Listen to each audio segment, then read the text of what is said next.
I've got my business suit on today because we're talking business. Hello, fans. I got a letter from YouTube on your behalf, and I'm going to read the beginning of it to you now. It says, "Dear YouTube partner," that's me.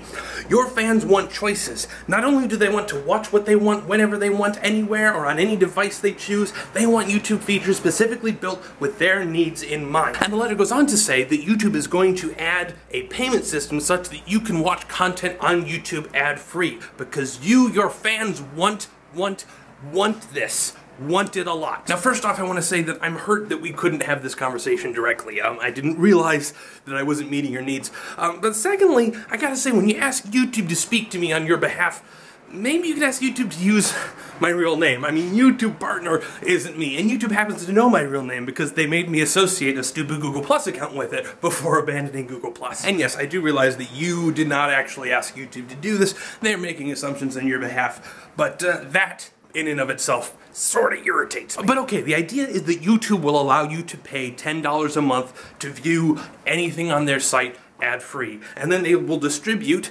55% of that amongst people based on either views or watch time. It's not entirely clear in their documentation. So I think the first question is, why is YouTube doing this? Well, there are a couple of reasons. One, it's been indicated by the Wall Street Journal that YouTube is not a profitable company. And part of the reason for that could be that YouTube generally doesn't handle most of the ad sales. It's something that's typically relegated to networks and various partners, and is not necessarily delivering the best ad products to the stuff that they're delivering. The second thing, many users do use ad block, which means that a portion of the stuff that YouTube is trying to monetize on their and the creator's behalf doesn't actually bring in any money. And the third thing, which is the one they actually mentioned in their email, is that a lot of users are consuming videos on mobile platforms. And I gotta be honest, the state of mobile advertising is absolutely terrible. So let's talk about advertising briefly, and before we get started, I have to, full disclosure, I make around 15 whole cents a day from YouTube alone, so I've got a very big horse in this race. But the other thing is that I do work for an online media company, and a significant portion of my paycheck is based on revenue that we get from advertising. Additionally, a bunch of the work that I do is actually focused around trying to make the advertising experience less intrusive and a better experience for people who are trying to read the stuff that we make. Now, advertising is awful, right? I think we can all agree it's distracting, it's intrusive, it takes up time that you would rather be spending watching people's videos. But there's one thing that advertising does that services like Patreon or Vessel or other things don't, and that is that it allows you, regardless of how much money you happen to have, to actually contribute money to the person creating the thing. Whether you're 12 or impoverished or whatever the case may be, when you watch videos and you see those advertisements, the result is that the creator actually gets money from that action. Now, that's something that advertising can do that merchandise or subscription fees actively can't, because you have to have actual money in order to make those transactions. Really, you can almost look at advertising as a currency converter. You pay attention, and they will convert it into money and give it to the person who made the thing. So now let's talk about what is going to happen with this potential $10 a month service, kind of regardless of how much you watch and what you watch, and how it's going to affect creators. Because, you know, I'm not omniscient, but I think I can make a few predictions. And one of the things about advertising is that it can be a meritocracy. It often isn't, but the idea is that if you put out some really amazing quality stuff, you can ask advertisers to pay a higher rate to deliver advertisements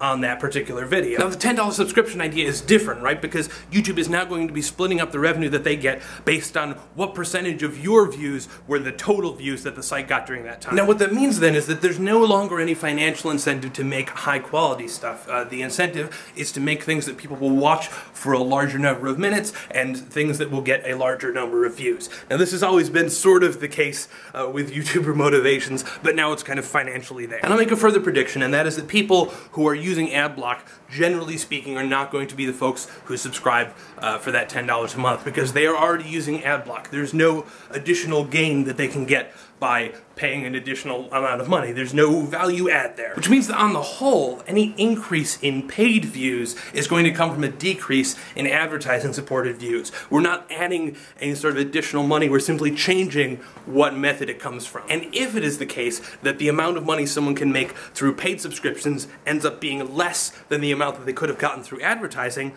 they're going to be experiencing a loss, and they're going to have some problems with that. Now, there are two types of creators, right? We're going to call them revenue dependent and revenue independent. Revenue dependent creators need to make money to sustain the work that they're doing, whether it's because this is their full-time job, whether it's because the stuff that they are putting out there has production value that can't simply be done for free.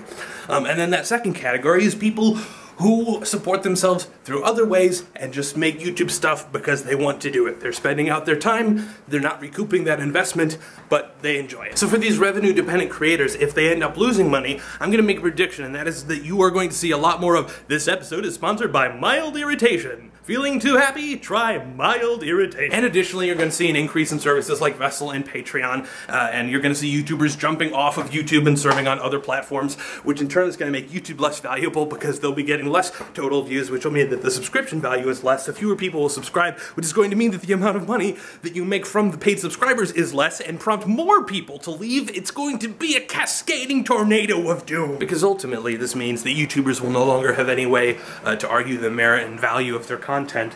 It's strictly going to be based off of the number of views and the duration watched in relation to the number of people who are paid subscribers and the total number of views or minutes watched on the site. And for that second category, the revenue independent folks, amongst which I count myself, I have a day job, I'll be fine. But this is going to affect us too, because what it'll mean is that it's going to fragment this video watching community. We put things out not because we're looking to make a bunch of money, but we look things out because we're trying to interact with people and get a response.